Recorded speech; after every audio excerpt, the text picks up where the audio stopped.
and you think I don't want to mow the lawn when it's all wet, and just get a gardener to do it, and then. Yeah. Welcome to the Iris Pod, where Martin SFP Bryant and Tom Darnell talk about lawn care. What we are actually here to talk about, Martin, is all things startups, your world of insight into the journey, the excitement, the pitfalls, the stress of the journey, and all of your writings about that. And you've just launched Pre-Seed Now. So why don't you tell us about yourself, what your career's been about and what you've launched with Pre-Seed Now? Sure, yeah. So I have been a tech journalist for 13 years now. Something I kind of fell into because I just like blogging, and I was in a job where there was no way out of it really in terms of promotion. So it's like, well, what do I do? How do I know I'll blog during my lunch break. And that ended up taking him into the tech world and the whole world of startups. I became the editor-in-chief of a site called The Next Web. And then after that, thought, want to do something a bit different. Started working directly with tech startups around their communication, the way they describe what they do, the way they communicate both internally and externally, because I think sometimes the internal messaging is something that is neglected by a lot of startups, and it can be an important thing to, as you grow, keeping everyone cohesive. And then I just had this urge to write about early stage startups and to find and profile interesting companies, but if you look at the tech press generally, they don't cover these early stage companies. It tends to be when they've got a decent amount of funding, maybe a few £1 million seed round or something. That's when they start to become something that journalists will pay attention to. So I thought, there's got to be a way of covering that. And I started talking to some more people and realized that there's actually a need for a publication that highlights sort of these companies, because it can take a long time sometimes if you're a very early stage company with a new technology. It can take a long time to raise that first few £100,000, for example, because you might find a lead investor, but then bringing in angels to put some extra cash in there can take a while. And so somewhere that profiles and sets out something beyond just what's in a deck and allows people, investors and other people who work with early stage startups, to discover companies outside their network seemed like a good idea. So I launched Pre-Seed Now recently, and it's going well. Each edition of the newsletter profiles a different company. It tend to be B2B or deep tech. And I'm having a lot of fun doing it, and the reaction's been really good. So all rockets forward or whatever, with it. Yeah. We've been on this journey, and we launched this company, Iris, 4 weeks before lockdown kicked in, and press and coverage of whatever nature can sometimes really be the lifeblood. And you're right, I think that earlier stage is quite hard to get cut through. Just as a bit of fun, what was the company that you saw that's taken off that you didn't expect to?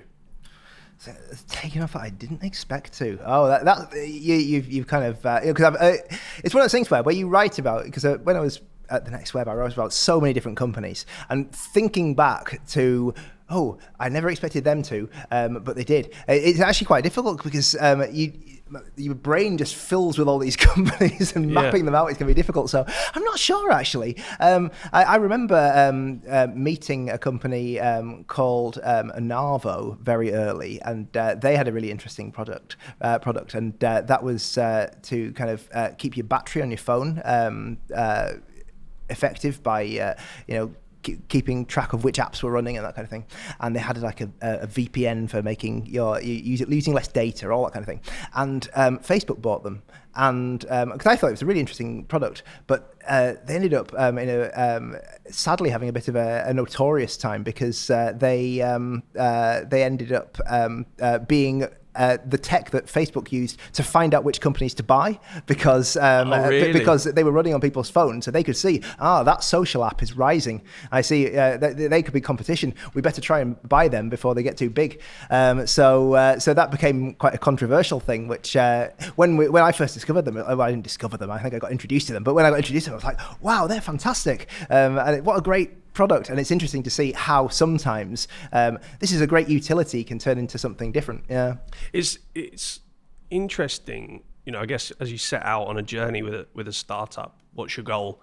Are you building, a legacy? Are you doing this for an exit, that's defined in, a few years, you pivot along the way, or are you, building something huge that you want to have unicorn potential? And I guess that journey changes when offers or acquisitions get dangled in front of you. You might not have seen your pathway being to a quick exit, but you ultimately build value quickly, and then someone dangles a carrot and off you go. Yeah, well, that's the thing. When you've got external investors, the motivation can change just because it has to, because the investors want to return. And so you can start a company with all the best intentions in the world, but once they have a say and the need to deliver something on that investment can pressure founders into taking things in a way that they didn't originally anticipate. Yeah. We'll get to the storytelling bit in a second, but before we go back to that step, in terms of your insights on what good funding looks like for early stage companies, what can you tell people that might be tuning in here? Is there a right way or wrong way to approach it? Is the first offer of cash, the one to jump to, or do you want to be slightly more strategic about things? Definitely don't jump to the first. I mean, it depends how desperate you are, I suppose. But definitely, generally, it's not a good idea to just, if somebody offers you some money and just go with it, because there are some pretty awful investors out there who will set some terrible terms. So one important thing is to do your research, find out, read multiple sources about, advice about fundraising, because terms that you can get from some investors who might be keen to invest can make it very difficult, for example, to get later investment, because the motivations for that investor might be a very quick exit, and they don't want you to bring on more investors and dilute their stake in the company, for example. So they might set terms that kill your ability to grow the company. And I've seen startups end up closing down because of that, or having to go through a really painful legal process because they got into some terrible terms early on.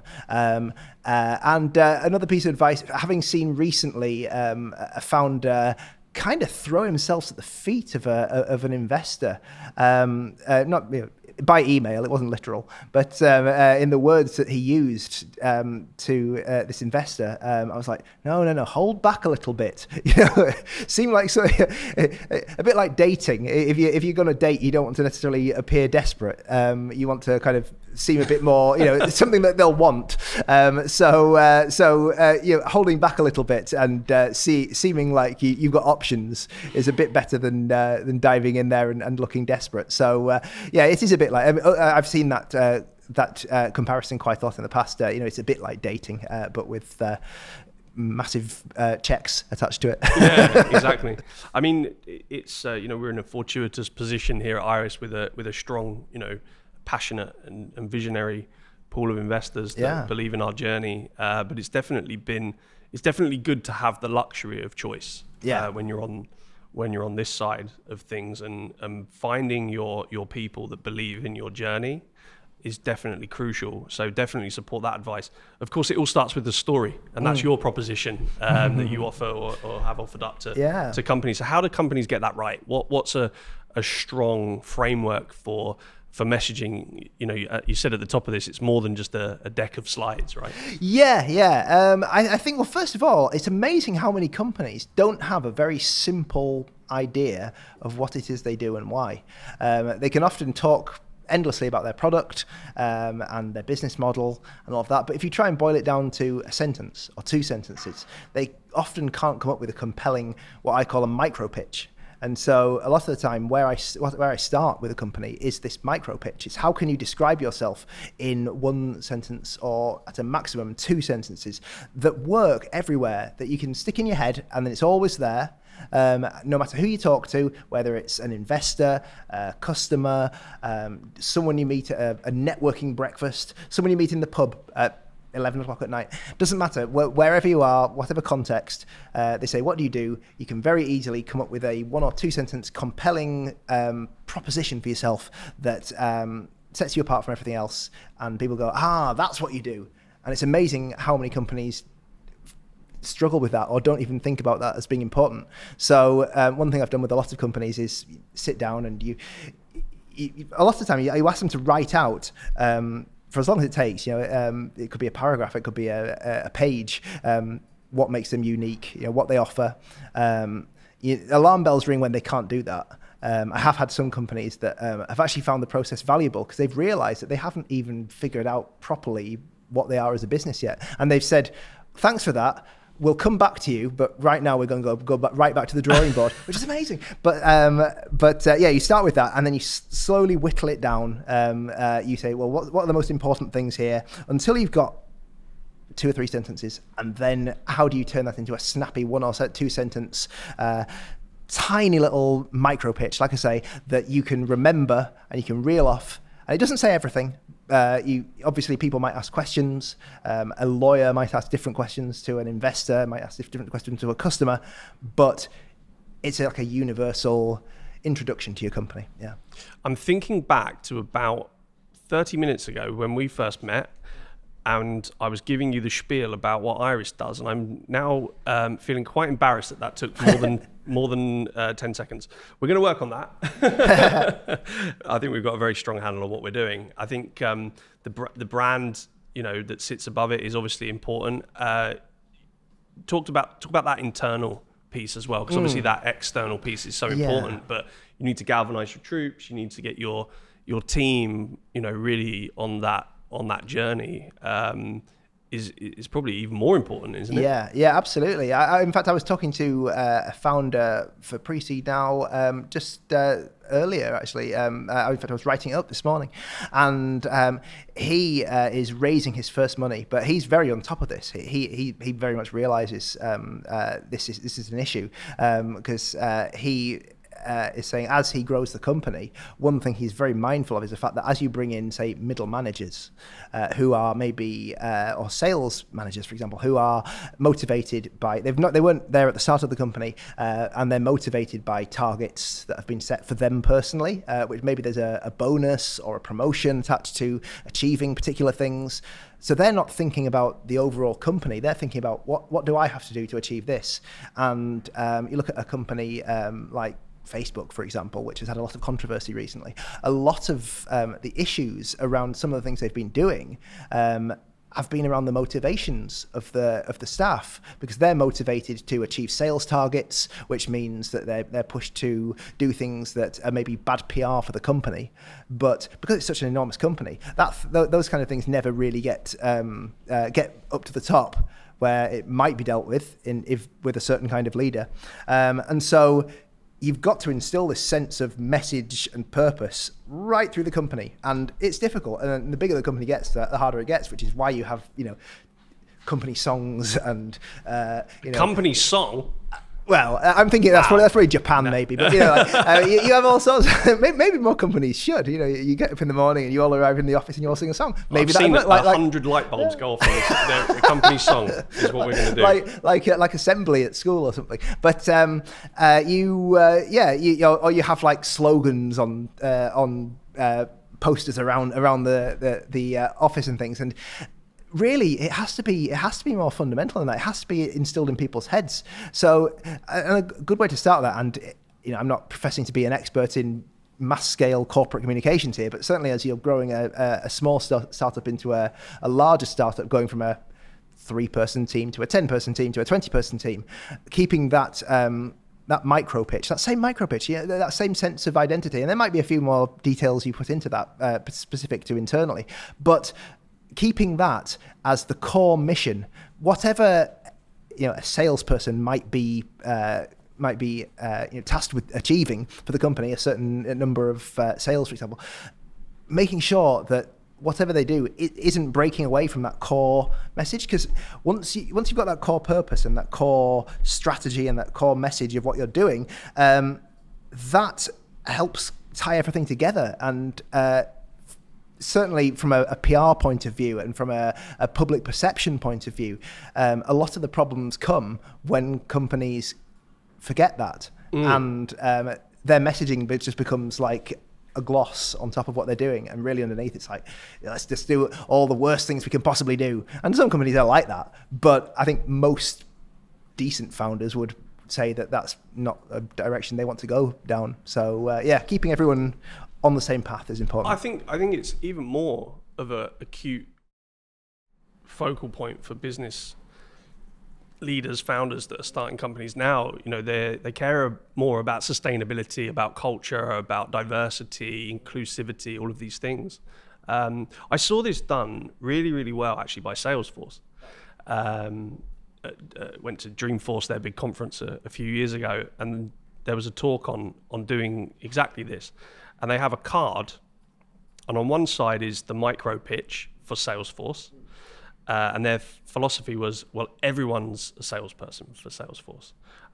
You could be the IT person or whatever. And on the flip side of the card was the relevance of the micro pitch in the context of their role within the company.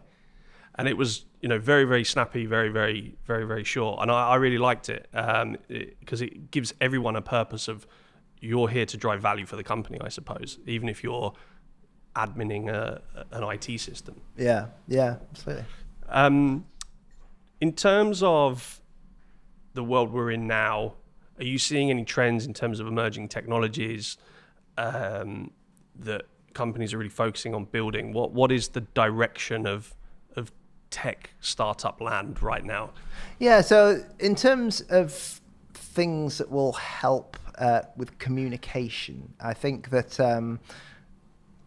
and our emerging technologies, I think that the big one is clearly kind of VR and mixed reality and augmented reality, which are starting to turn into something more than a buzzword and some novelty apps. They're starting to turn into something that's a bit more tangible.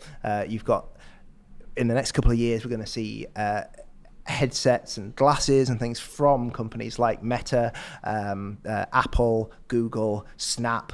They're all working on hardware in this field, which is going to be a long way from what we saw with, say, Google Glass a good few years ago now, or even the VR headsets we see today that you can buy.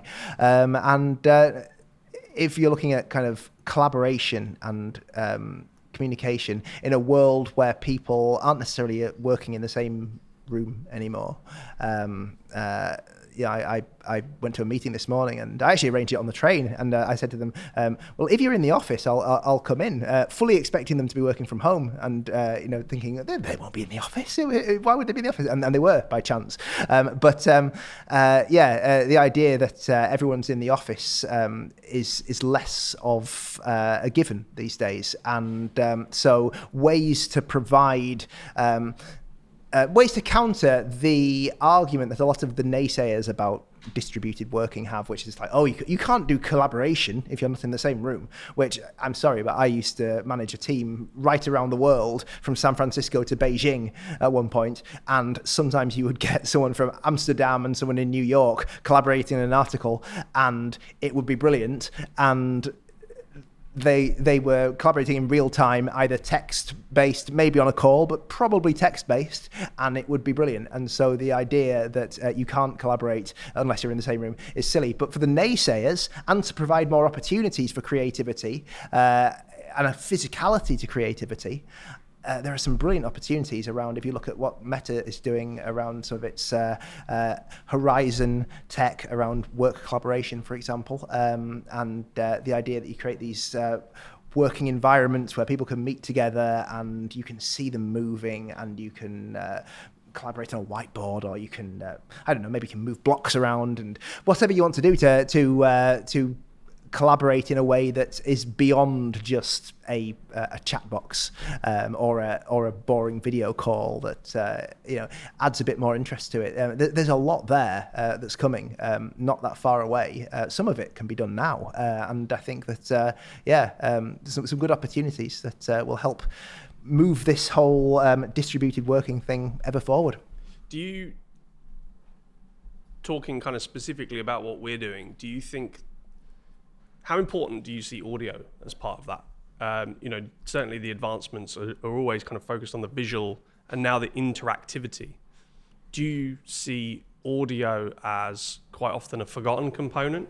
Yeah, it often is. I mean, I think about like videos, for example. When I did a broadcasting degree and with a plan to go into television, and it didn't quite happen, but I wasn't bothered by that particularly. But I still make videos to this day, and I suppose as we all do these days. But one thing that is often the case is that the quality of the video is less important than the quality of the sound. If you've got the quality of the sound spot on, then people will forgive a lot more about what they're seeing. If you have perfect, my kids watch YouTube videos a lot. They discovered YouTube a while ago, and they're young kids, and there's so much YouTube content aimed at young kids. And you sometimes see these videos where families do their own like YouTube channels, and they my niece and nephew are into these. And they must make a fortune because they get millions of views. Just made at home. But and they're often really, really wealthy families with enormous houses. But and you can tell because sometimes the sound quality is terrible, and like there's this massive reverb on what it's horrible, and you can't hear what they're saying half the time. It's like you've got this great quality camera, you're probably shooting in 4K, and then you've got like this echoey sound that is just distracting. And so audio is often a really forgotten point in media. Yeah, I think so. I mean, it's our observation, and all of these solutions that you talk of, we see the same. We see this trend towards I think we're probably going to find a bit of a balance in terms of returning to the office, like your meeting today. I think there's something pure and organic about that face-to-face. We're still going to get on planes sometimes and go to meetings, but it's certainly going to be in a hybrid fashion. We certainly identify that the audio is a missing component, and if we can improve that and the environment from a sound perspective, we're going to be more productive, we're going to be more engaged, we're going to be more present in doing productive things. Metaverse. We were out at South by Southwest recently, South by as they call it. I'm trying to be cooler about it. The metaverse was the buzzword, and then you scratched beneath and you kind of said we're moving beyond, or starting to move beyond the novelty factor. I found it deeply lacking, a lot of what was talked about. Nonsense about, employee collaboration where you create your avatar and then you do a little dance routine for your new people that you're going to be working with. And the real substance of it was massively lacking. Do you see that being addressed? Yeah, well, I think so. Yeah, I think that if you look at what goes on at South by Southwest generally, it's a lot of it is kind of big brands and agencies wanting to show off things that people will talk about. It's not necessarily how things turn out. And I think once these things get in the hands of people, it'll shake itself out and find useful avenues. I do think the word metaverse will be tired and retired before much of this has significant cut through. Thank God. Metaverse has only really been, it's amazing, everyone thinks about it now, but it was only like autumn 2021, I think, when Meta rebranded, Facebook rebranded as Meta and started using this term metaverse everywhere, that it really became part of common parlance. And it doesn't really mean a lot. Even Meta itself is struggling to communicate what the metaverse is. Nick Clegg, who is the number 3 at Meta these days, he recently published an 8,000-word essay about the metaverse. And I was like, thinking back to the micro pitch thing, do you really need 8,000 words to say what you're going to do with metaverse? Why can't you say it in 2 sentences? A lot of it feels like hype and buzz for, hey, we're still relevant, we're going to be doing something new. So I think that's why it's far more useful to think of it as kind of mixed reality experiences and VR and AR, which are technologies that people are generally somewhat familiar with, and it's just those getting better. And the idea of a metaverse is that they'll all link together and create a kind of almost tangible internet that you can kind of physically walk around. But maybe that'll arrive, but we don't need that. Yeah. So you're a great simplifier of things, aren't you? Because I get a bit bombuzzled. I'm a big fan of just not accepting kind of buzzword and nonsense kind of, it's like, well, what is it? You're a big, you've said it a number of times, like distill it, 2 sentences for me. Is that a consistent theme in the way that you approach things? If you can't distill it into this, the essence of it, then it's probably too complicated. Yeah, absolutely. Like, things need to be simple, and people are far too keen to throw too many buzzwords into things because they want to seem smart and they want to seem intelligent and ahead of the pack. And it's, if you look at another thing that is constantly talked about in tech is Web3, which is just a rebranding. I suppose it's a simplified rebranding of blockchain and cryptocurrencies into something that is supposedly more inspiring. If you look past all that, you find this complex world of really technical terms and things, which isn't really ready for public consumption yet. So this idea that everyone's going to move into this Web3 world, I think is far too presumptive that it's all going to mature in the way people expect it to, because so much of it is so early stage. But because there's money to be made in it through cryptocurrencies right now, there's this urge to push it forward as the next big thing. But you can't simplify a lot of that stuff down, both linguistically and in terms of just the processes of it. When a guy I work with quite a lot, who's a social media consultant, he recently tried to set up an NFT profile picture for Twitter, and ended up giving up because it was so complicated for someone who wasn't into that world. So simplicity is, and I don't think any of that technology will really break through until it's as simple as what it's hoping to replace. Yeah. I saw a funny meme actually while I was at South by Southwest, and it said crypto's a casino masquerading as a financial system. Yeah. Well, that's essentially it these days, isn't it? That's mainly what it is. And you see people who are passionate about it, really passionate about it. Yeah. But largely it's because of the opportunity, and there are so few opportunities for especially young people breaking into kind of adult life and looking to make money in the world. There are so few ways of doing that now, because the system has been stacked against people so much that they're going for cryptocurrency as a basically get rich quick scheme. And you can get very rich very quickly with it, but the risks are enormous. And if you don't know what you're doing, which most people probably don't, you can certainly lose a lot as well. Yeah, absolutely. Who are your ones to watch? What are your kind of top technologies or top people in the space of tech? Maybe out of the many people that you've interviewed of high stature and notoriety.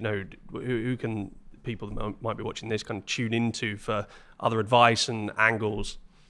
Other advice and angles. Certainly. I mean, the person I mentioned before. If you're anywhere in terms of social media, any interest in social media whatsoever, then the guy Matt Navarra, I work with him on his newsletter Geek Out. Really smart guy, very accessible as well around social media stuff. So definitely pay attention to him. I'd say my world really is like the early stage startup. And who's moving forward with really interesting things there. And I just get excited by discovering a startup that's doing something like, wow, I'd never even thought about that. And the first company I covered in Pre-Seed Now was called Untap. They're a London-based startup, and they have a box which sits in, you will not expect what I'm going to say here, it sits in the sewage pipe out of your building and measures the wastewater out of the building for COVID-19. And so people managing a building can tell roughly how many people within the building have COVID at the moment. And wow. And so they're bringing that to market at the moment, and with the aim of adding other pathogens, flu and other things as well to that. So just the idea that understanding illness will be and managing illness within a work environment or a care home or a hospital or wherever could be very different in the future just through measuring wastewater in a real-time internet connected way, or almost real-time, is fascinating. So those are the kinds of things that get me excited. What other ones are in your list? I'm fascinated now. Give me another one. Okay, so another company I wrote about recently is building. They do something called neuromorphic computing, and so they're developing chips for computing, for doing AI, but that are modeled on the way the human brain works. So at the moment, the chip in your computer, for example, or your phone, is designed in a very different way to the human brain.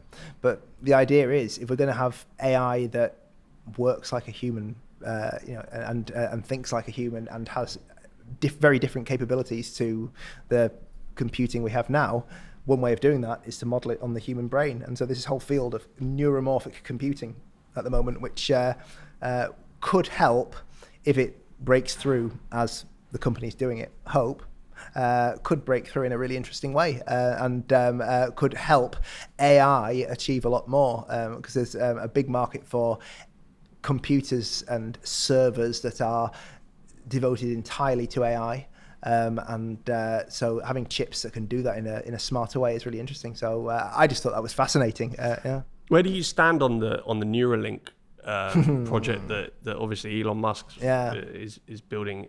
It kind of intrigues me and also terrifies me at the same time. Yeah, I think we're going there. So this is the thing where basically your brain is internet connected, essentially, and the idea that in however long from now, probably a lot longer than Elon Musk would tell you, because he's a chronic overpromiser. Anyone who's got a Tesla and was waiting for their full self-driving capability to arrive can probably attest to that. But he, not me, by the way, but I know plenty of people who are enthusiastic Tesla owners and looking forward to their self-driving thing, and he keeps saying it's coming and it's not coming. But the idea that the internet, for example, rather than looking at a phone and saying, how do I walk from Oxford Circus to, I don't know, Hyde Park, for example, you just think it, and the directions would magically, you can just know how to get there. It seems, if you look at all the leap of human progress in the last 20 years, certainly last century, it seems perfectly possible that we can get there. I think there are maybe some concerns around how we get there, and certainly, maybe, is the way Neuralink is doing it, is it fair on the animals, for example, they're working with, that kind of thing. So it's there are lots of concerns around that, but it seems likely that eventually this idea that humans will be almost, will be kind of bionic. I think certainly we'll get there eventually. I think for some use cases, if you've got some sort of spinal thing or some other kind of neurological disease or factors, starting there. I heard him speak about it, and they were starting in those places, which feels like a very good use of technology. Absolutely, yeah. But on the flip side of that is always those kind of less altruistic uses of technology that can be quite terrifying, I suppose. Yeah, I mean, well, he as we're recording this, wants to own Twitter, and the idea of a billionaire controlling such having singular control pretty much over over such an important communication method, when people are out there criticizing him on it. And he's been known for, a blogger wrote about Tesla once, and he and said something mean about Tesla he thought was unfair, and he cancelled their Tesla order. So he's not necessarily particularly open to criticism, and so just that power. And can you imagine if Elon Musk could put messages into your brain via Neuralink? Yeah. And even if he didn't, just the thought that power could be there is pretty terrifying. Yeah. Yeah, it really is. We've got to wrap up soon. I could talk for a lot longer on all of these subjects. But before we do wrap up, startups are hard. The challenges are hard. The way that you have to build and galvanize a team is challenging. This new world opens up opportunities to build virtual teams, but also presents barriers in terms of collaboration and that daily hustle to get it done. What are your top productivity tool recommendations to get work done with pace, agility? You will probably not be surprised that I like to keep it simple. So I'm not one of these productivity fetishists. I know some people who they're scouring Product Hunt every day, which is a website where you can see all the latest. We run it. Yeah, we launched our product on it. Yeah. So you look through it and you can see what's new that day, the new apps and things that have launched, and they'll scour it every day looking for something that will be the tool that will make them more productive. I think if you're doing that, that's probably killing your productivity because really you're just focused on getting the work done. So I keep things very simple. I use Google Keep, which is Google's note-taking app, because it's available on all platforms. I can use it in a web browser on my desktop computer. I can use it on my phone. If I change between an Android and an iPhone, it's on both of those, on my tablet, wherever I need it. And obviously, I use it for making notes at meetings and things, but I have a note pinned at the top which has Monday, Tuesday, Wednesday, Thursday, Friday on it. And each day, obviously, I'll write in, I need to achieve that this day or whatever. But when it comes to the end of the day, let's say Tuesday, and then next it's Wednesday, at the end of the working day, I will write 9:30 a.m. Email, 10 a.m. write draft of article I need to write for 2 hours. 12 o'clock, I've got a call. 12:30, that annoying admin thing I've been meaning to do for ages. 1 o'clock lunch, etc. And I'll really kind of micromanage myself with specific times to do things, and that kind of keeps me in check and makes sure I do them all. So that's one thing that I find really helpful.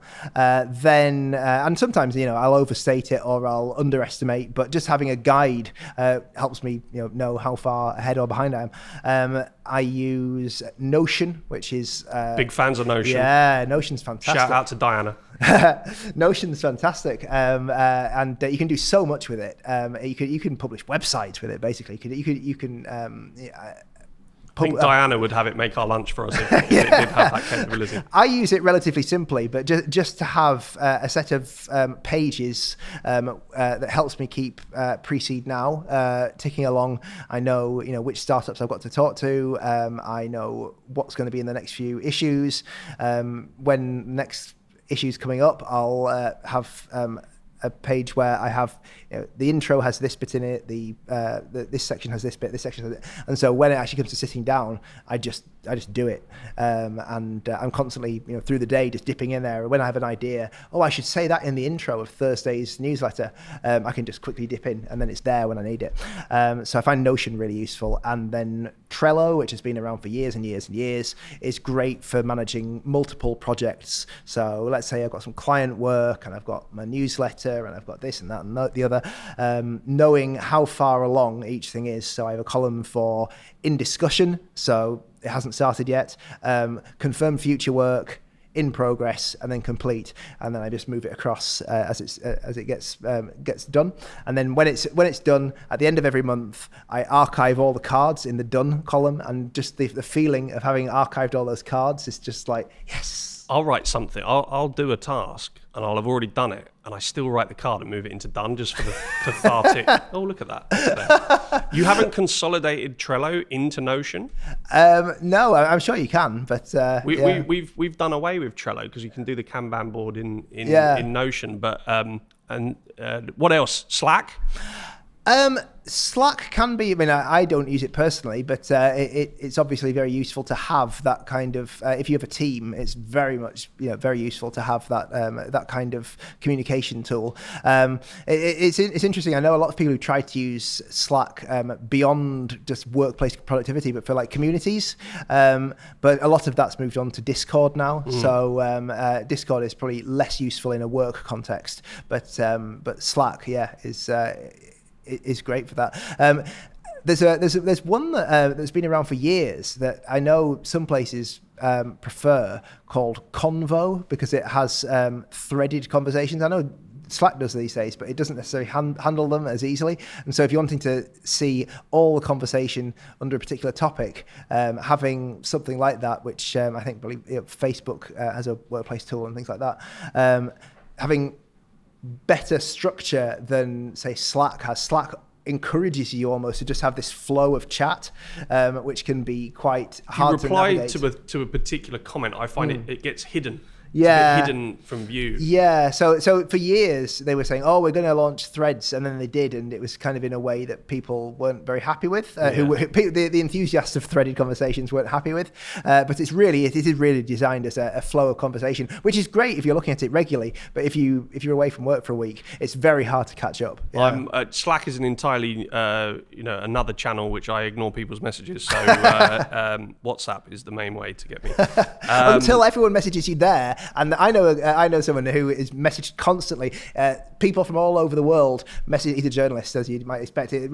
He's constantly being pitched, and whenever I contact him, it's oh, I've moved to WhatsApp now, or I've moved to this, or I've moved to that, and then he stays there until it becomes unbearably hard to manage, and then he just moves to the next thing. There's got to be a solution to that. There's got to be a solution. Martin, thanks so much. I really enjoyed this chat. I think lots of tangible advice for people that follow the Iris pod to dig into. Fascinating to talk about what you're building, and I think you're a real advocate for startups and the hustle that makes them successful. So thank you for spending your time. It's been a pleasure. For people that want to reach out, or oh God, I can't believe I just used that term. Jeez. Edit that bit out. For people that want to get in touch with you, seek your advice or work with you, where can they reach you?